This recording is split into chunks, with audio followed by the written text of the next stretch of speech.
Hello, Cryptuhan. Good morning. Good morning. I'm ready for selling position. Bakit? Nakikita nyo ba to? Itong week na to at saka ito malapit na. Tapos, meron siya dito sa within 1 week. Dito siya. Kapag may supply dyan, it means gaganito lang yung price.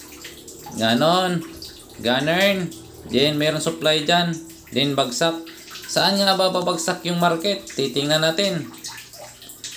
May dalawa akong nakikita within this line. At saka itong line na to. Ayun. Dito babagsak yung market. Bago siya umangat. So, let's go. Yun lang ha. Pero dito, ang pananaw ko to, dapat bumalik tong price na to. Yan pa. Dapat umangat siya medyo. Nabasag niya ito.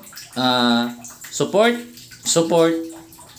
Babalikan niya tong unang support bago siya babagsak. So yun. Pero magbabago to. Every now and then.